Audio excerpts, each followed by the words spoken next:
Roller coaster রাইডের মতো ছিল। ডিমোটিভেট হয়ে যায়, আবার মনে হয় যে না ঠিক আছে। তো আমি আসলে ব্যাপারটা এনজয় করছি, এই রাইডটাও আমি এনজয় করছি। এটা একটা খুব ভালো লাগার একটা জায়গা।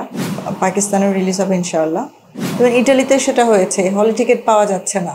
এই যাত্রাটা আমি বলবো ইট ওয়াজ আ রোলার কোস্টার রাইডের মতো ছিল।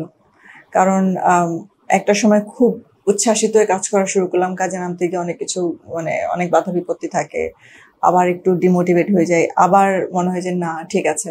যখন দেখি যে সবাই সাপোর্ট করছে তখন আবার মোটিভেটেড হয়ে যায়, তখন আবার কাজ করা শুরু হয়। আবার থাকে না যে একটা আপস অ্যান্ড ডাউনস কাজের মধ্যে। বাট আমার কাছে মনে হয় কাজটা করতে গিয়ে আমি অনেক কিছু শিখলাম। আর আমি তো প্রত্যেকটা স্টেপে যেহেতু শেখার জন্য সবসময় রেডি থাকি, তো আমি আসলে ব্যাপারটা এনজয় করছি, এই রাইডটাও আমি এনজয় করছি।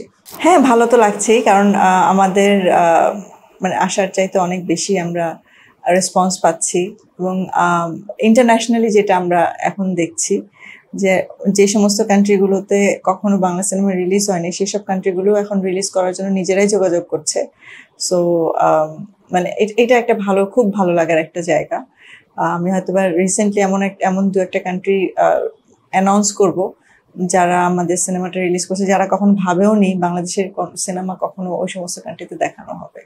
তো সেই হিসেবে আমার মনে হয় যে আমার আবেগের জায়গাটা অনেক বেশি, খুশির জায়গাটা অনেক অনেক বড় একটা জায়গা। এখন পর্যন্ত ইউরোপের কয়েকটা কান্ট্রিতে রিলিজ হয়েছে, এবং সুইডেনে রিলিজ হচ্ছে নেক্সট মান্থে, মালয়েশিয়াতে রিলিজ হচ্ছে ইনশাআল্লাহ নেক্সট মান্থ। আমরা আমেরিকা, কানাডাতে অলরেডি রিলিজ হয়ে গেছে। অস্ট্রেলিয়া, নিউজিল্যান্ড রিলিজ হচ্ছে 26-এ। ইটালিতে চলছে, ইটালিতে রোমে, ভেনিসে চলছে, মিলান এবং আরো কয়েকটা শহরে চলবে। এখন পর্তুগালে যাচ্ছে।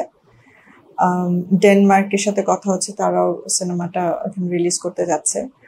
আর পাকিস্তানের রিলিজ হবে ইনশাআল্লাহ। আর সিঙ্গাপুর তো আছেই। মিডল ইস্টে রিলিজ হচ্ছে 23 তারিখ, ফার্স্ট উইক অফ মেতে রিলিজ হচ্ছে। সো মোটামুটি পাঁচটা মিডল ইস্ট কান্ট্রিতে আমরা রিলিজ করছি। বাংলাদেশে যেমন ছিল যে হলে টিকিট পাওয়া যাচ্ছিল না, এবং ইটালিতে সেটা হয়েছে, হলে টিকিট পাওয়া যাচ্ছে না। কেউ একজন একটা টিকিট পাচ্ছে, সেটা উনি নিজে বলেছেন এটা সোনার হরিণের মতো লাগছে ওনার কাছে। তো ব্যাপারটা আসলে বিদেশে এখন তাই হচ্ছে, যে বরবাদ আসলে দেশে বিদেশে এত এত সুন্দর করে ছড়িয়ে গেছে যে এটার যে হাইপটা আছে, সবাই দেখার জন্য এতটা আগ্রহী, এত এত উচ্ছ্বাস নিয়ে দেখছে, যে এটা আসলে খুব ভালো একটা দিক যে আমার দেশের সিনেমা বিদেশে যাচ্ছে। এবং ফরেনার্সরাও চিন্তা করছে যে তারা এটা অন্য কোনো ল্যাঙ্গুয়েজে, ডিফারেন্ট কান্ট্রিতে তারা অন্য কোনো ল্যাঙ্গুয়েজে করতে ডাব করে তারপর সেটা করা যাবে কিনা সেটা নিয়েও কথা বলার জন্য আমার কাছে আসছে।